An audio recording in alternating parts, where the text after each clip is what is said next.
Es increíble que tantas personas estéis aquí apoyándonos. Voy a intentar ser breve, pero primero de todo quiero daros las gracias de corazón porque he estado en las tinieblas, he estado sola y ahora nunca más voy a estar sola.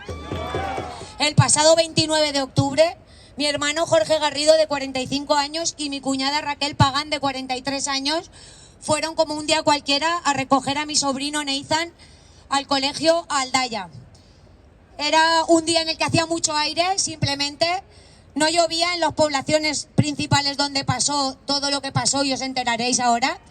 Ellos salieron de casa, fueron a recoger a Nathan, a mi sobrinito de 4 años, que nunca más llegó a cumplir, al mes siguiente cumplía 5 y nunca más pudo cumplirlo porque se lo encontraron entre el barro, se lo encontraron a 1 metro bajo tierra.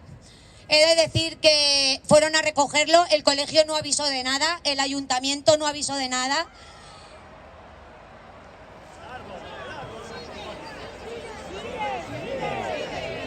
Esto es el reflejo y la vergüenza de lo que estamos viviendo en Valencia y en España. La gente está preocupada por las luces de Navidad, no quiero amargarle las Navidades a nadie, pero a mí ya me han intentado y me han amargado la vida y ahora voy a luchar para que los próximos no sean vuestras vidas amargadas. El pasado 29 de octubre del 2024, una ola de 4 metros y pico arrasó el coche de mi hermano cruzando un puente a la altura de Godelleta. Una ola de 4 metros y medio donde ni siquiera llovía, donde nadie fue avisado. Fue imposible que ellos salieran del coche.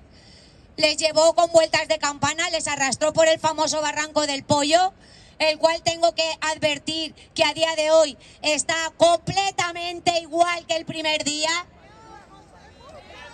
Nadie ha hecho nada.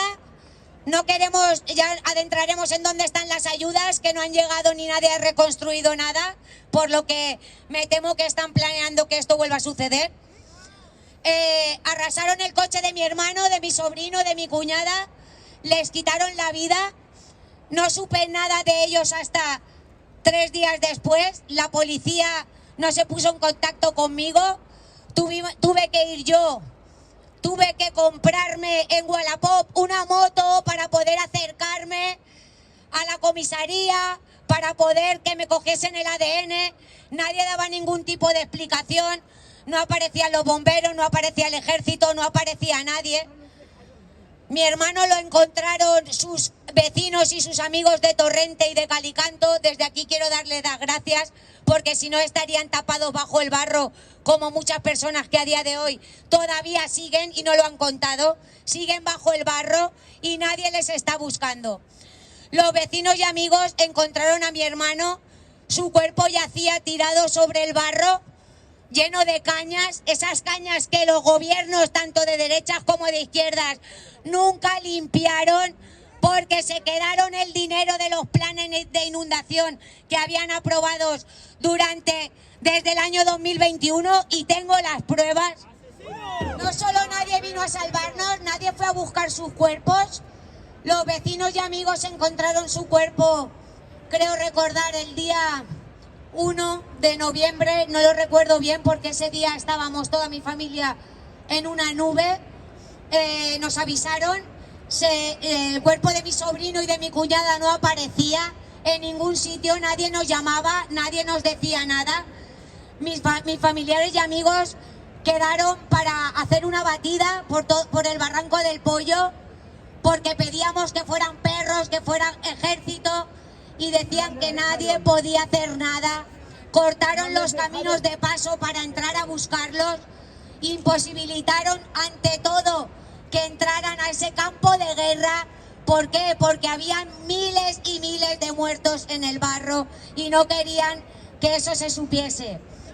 Negaron la ayuda del ejército, como todos sabéis, del extranjero, de El Salvador, de Francia. Habéis visto que no dejaron entrar a los bomberos. Eso no tiene ningún tipo de explicación.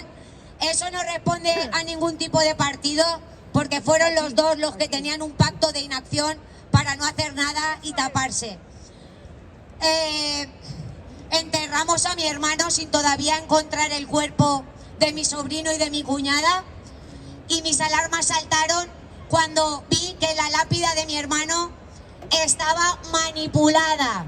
La fecha de la lápida que pone la funeraria no era el día de su muerte, era el día que lo enterraban. A raíz de ahí empecé a investigar como una loca, empecé a pedir papeles, nadie me daba el certificado de defunción, estuve 2 meses casi para que me dieran un certificado de defunción y tengo las pruebas de todo ello. Cuando me dieron el certificado, la sorpresa fue la de cientos y cientos de personas. La fecha no correspondía, estaba manipulada. ¿Por qué? Porque todo esto se debía a un plan. Y el plan es que no querían que saliese que el día 29 de octubre había miles de personas fallecidas. Por ello, cerraron el acceso a los certificados, a las listas de mortandad. Fuimos a los ayuntamientos a preguntar, no teníamos acceso. Los alcaldes no solo se reían de nosotros, sino que nos hacían peinetas. Lo contará Mary porque lo vivió en primera persona, pero pasaban, los helicópteros pasaban, avisábamos y ninguno paraba ni hacía nada. Pasaron 2 coches del ejército y ninguno tenía orden de parar, solo daban vueltas por la zona para que se les viese. Nadie nos ayudaba.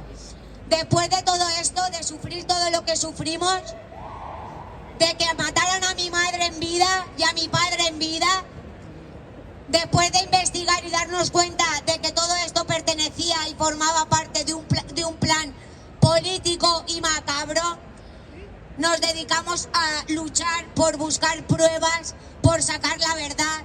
No entendíamos por qué no nos daban ni siquiera a los cuerpos de nuestros familiares. En mi caso tardaron 6 días en darme el cuerpo. Todo lo tenían camuflado y tapado. Cuando conseguimos enterrar a la familia entera, nos dedicamos a investigar qué es lo que había sucedido y nos dimos cuenta, pueblo por pueblo, casa por casa, que nada cuadraba. Incluso cementerio por cementerio. Tenemos las pruebas en las que las lápidas están manipuladas. Incluso los enterradores han sido amenazados. Y básicamente en 13 meses, porque no han pasado 12, ya han pasado 13 meses, se han reído de nosotros, han hecho un falso funeral de Estado que, como todos habéis podido ver, no estaba invitada. Tuve que suplicar con mi padre delante que yo iba a acceder ahí. No me dejaron saludar, desgraciadamente, ni al rey, ni al presidente del gobierno, ni al presidente de la Generalitat. Pero gracias a Dios tengo una voz fuerte y magnífica y pude decirles lo que era. Mi única esperanza era que se hiciese justicia y con esto acabo. Y me encontré que los abogados que tenía en su momento me vendieron, les di todas las pruebas en mano, fotografías, vídeos, audios, testimonios, gente de primera mano que había estado apartando cuerpos en el parking de Bonaire. Y si me quieren denunciar por decir esto, que me denuncien, porque el colmo de los colmos es que he sido expulsada del juicio. ¿Cómo, señores, una víctima puede ser expulsada de un juicio? Han tapado todo, me han intentado dejar de loca, y si esto es ser loca, gracias por ser una loca como soy, porque con esta locura voy a luchar hasta el final para hacer justicia.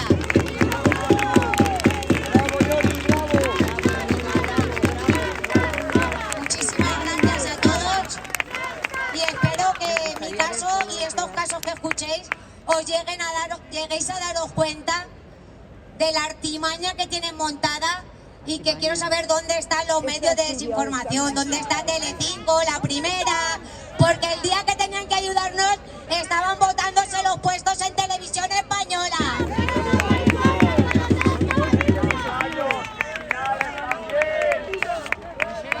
Queremos saber por qué 100 forenses para 220 y pico cuerpos fueron llamados de urgencias y por qué trajeron a forenses extranjeros. Queremos saber por qué se les hizo contrato de confidencialidad. Queremos saber por qué se ascendieron a altos cargos del Ejército y de la Guardia Civil. Queremos saber muchas cosas, que ya tenemos respuestas. Y si ellos no lo dicen, aquí estamos nosotros para demostrarla y traer la verdad. Gracias a todos. Pues mi historia, aunque la he contado bastantes veces, pues yo me despedí de mi padre, como todas las tardes, sin saber que ya no lo volvería a ver jamás. Mi padre, pensándose que no nos iban a mandar el agua que nos mandaron provocada, estaba en la calle, pensando que le llegaría el agua a la suela de la zapatilla, como ha pasado otras ocasiones. Pero esta ocasión no fue así. Él se subió a una valla, intentó aferrarse a la vida y no pudo. Yo lo llamé muchísimas veces hasta que el móvil dejó de sonar. Y ahí me di cuenta de que esto no era normal, de que algo pasaba. Ahí ya dije, no puede ser. Pero más me di cuenta de lo que pasaba cuando bajé a la calle y estábamos solos 5 días. Mi padre desaparecido y los únicos que los buscamos entre el barro arrastrándonos fuimos mi hermano, mi marido y yo. Solo vimos un guardia civil por la calle, desorientados todos como íbamos. Le dijimos que por favor buscara a mi padre y nos dijo que hasta que no encontráramos un cadáver no iba a entrar ahí. Mientras a mí me llegaba el barro por la cintura. Desesperada ya por la situación, di con la mejor persona que he conocido, una de las mejores personas porque por suerte he conocido muchas, que es Denise, que luego también hablará. Denise me dijo, voy a encontrar a tu padre, Mary, no estás sola. En ese momento ya vi que no estaba sola, pero es que hoy estoy flipando, porque somos un ejército. Denise hizo su promesa, cumplió su promesa y encontró a mi padre y nos dio paz cuando estábamos en la oscuridad más absoluta. En ese momento, la rabia, el dolor y todo lo que tenía la convertía en fuerza y decidí empezar a recoger firmas masivamente. Al principio pensé que íbamos a firmar mi primo y yo. Mi sorpresa fue que firmamos más de 165.000 personas.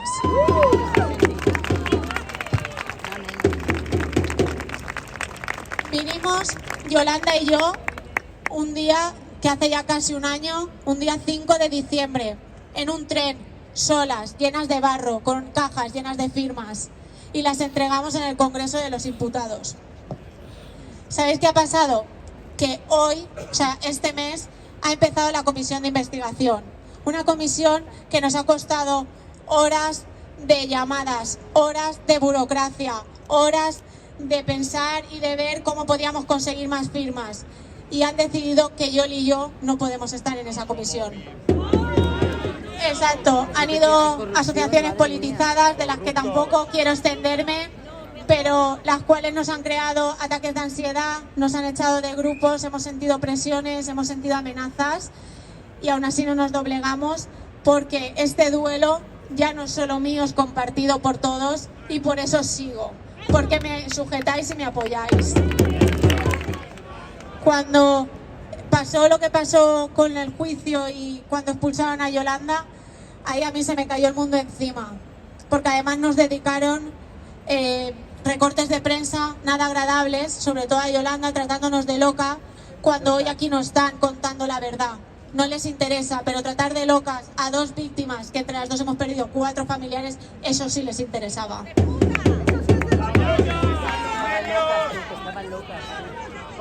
Cuando pasó esto, yo vi que la justicia no iba a ser justa con nosotras y que las pruebas habían sido ocultadas y no iban a salir. Es más, yo fui la primera, o sea, soy la primera persona de la mal llamada Dana que está en el juicio, porque fui la primera en arrastrarme hasta que me hicieran en Valencia una prueba de ADN, que tuve que ir yo andando a que me la hicieran porque tampoco vinieron. Con esa prueba les ha dado igual, nos han amonestado, mi abogado, que es Rubén Gisbert, no ha parado de pelear y no le está sirviendo para nada, y de hecho están mintiendo porque a mí en mi declaración estaba el marido de la jueza, cuando eso es ilegal, cuando eso tumba un juicio. Lo han pasado por alto y se han pensado que con eso iba a ser suficiente, pero no va a ser suficiente porque esta semana va a presentar un recurso para que esto se sepa y que se sepa que está amañado y que está un relato establecido y que no vamos a parar. Causa de nulidad. Porque yo, que para los que ya me conocen, para mí la verdad está por encima de todo y los valores que mi padre me enseñó, yo no voy a tolerar que se diga que ese señor no ha estado en el juicio cuando a mí me tomó declaración y fui la primera. ¿Cuántos más habrán ido detrás? Aunque muchos familiares no lo quieran decir porque no les interesa y porque tienen su relato y presuntamente comprado, ya no sé ni presunta, yo sí que me atrevo y lo voy a hacer con el apoyo siempre de todos y que de verdad, que muchísimas gracias, que seguimos, que la fuerza la tenemos y que no vamos a parar. Gracias de verdad por aguantar el frío en Madrid, igual que aguantamos el calor en verano. Gracias de verdad de corazón. Soy Pilar Esquinas, soy abogada de Yolanda Garrido Rosa.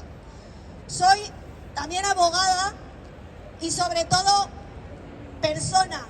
Soy amiga y sobre todo agradecida a toda la gente maravillosa que ha venido hoy aquí, que estáis aquí y que tenéis dignidad. Y quiero pedir vuestro DNI, porque bien están las manifestaciones, pero papelito habla. Con Yolanda, en julio, cuando empezamos a hablar y empezamos a comprobar que no estaba defendida, que se la estaba utilizando para conseguir dinero y que se la estaba utilizando directamente para que se callara, porque no estaba haciendo de verdad su defensa totalmente importante y sobre todo con la capacidad para llegar y pedir responsabilidades, activar todas las pruebas y sobre todo tener acceso a toda la documentación porque se la había negado. Cuando empezamos a investigar todo lo que estaba pasando, pero sobre todo cuando en septiembre metimos un papel y era que queríamos saber si de verdad... Lo que sí que fue grave y el motivo por el que nos expulsaron fue precisamente cuando Yolanda y yo tomamos la decisión de pedir si el marido de la señora jueza había participado en la instrucción, cosa que no podía hacer. Por hacer esa información, por pedir esa información, solamente era el primer escrito que presentábamos en el juzgado, se nos expulsó. Y aún así, con la dignidad de llegar y vernos sola, porque ningún abogado de los 35 que están en la causa nos apoyó, ni nos dijo: esto que están diciendo estas personas es justo. El silencio y la soledad que tenemos en el mismo procedimiento ha sido muy cruel, pero aún así tiramos para adelante. Fuimos al Colegio de Abogados y presentamos una queja en el Consejo General del Poder Judicial. Y hace unos días el Colegio de Abogados en Pleno de Valencia nos ha apoyado y ha dicho que precisamente lo que se ha hecho con nuestra defensa es una auténtica barbaridad y se le ha llamado la atención. Cuando empezó la causa, empezó la comisión de investigación en el Congreso, se les prohibió el llegar y no se contó precisamente con que entráramos a hablar en el Congreso. Yolanda y yo decidimos que nuestro documento y de petición íbamos a hablar con el presidente y se metió en el Congreso de los Diputados para que se contara también con nosotros. Hace una semana nos han contestado de que ya ha entrado el documento en presidencia y en breve vamos a ver si de verdad nos admiten o no. Pero papelito habla. Por eso cuando yo he empezado a hablar, yo os he dicho: ¿quién tiene un DNI? Necesito que todo este ejército de gente que hoy con su corazoncito, con sus ganas, con su dinerito, porque nadie nos subvenciona, ha venido hoy aquí y está aquí con estas cámaras. Estáis aquí con vuestros ojos, con vuestro corazón, pero sobre todo con vuestras manos. Que cuando en los próximos días hagamos una acción, porque hay que hacer auditoría, ¿qué está pasando con las expropiaciones? ¿Qué está pasando con los terrenos que se están entregando y el agua que se está entregando a las plantas de biomasa, de centros de datos, todo lo que hay en torno a los 954 millones que se acaban de aprobar por parte de Europa, y que hay grupos de abogados y grupos de empresarios y grupos de afectados que están haciendo negocio con esta tragedia, que es lo grave y es la mezquindad. No solamente ya son la casta política, sino que hay que empezar a desenmascarar a la mezquindad humana que tenemos, que está haciendo silencio con una tragedia tan grande. Aquí hay gente con decencia, hay gente que con dignidad, y no estamos solos, porque un papelito ha metido a Ábalos en la cárcel, un papelito ha metido a Ábalos a Koldo en la cárcel, y hay mucha gente que no sabe la fuerza que supone un papelito bien coordinado. Papelito habla. Y la única forma que tenemos es que perdamos el miedo, porque lo hemos perdido todo, y cuando perdemos todo también perdemos la vergüenza.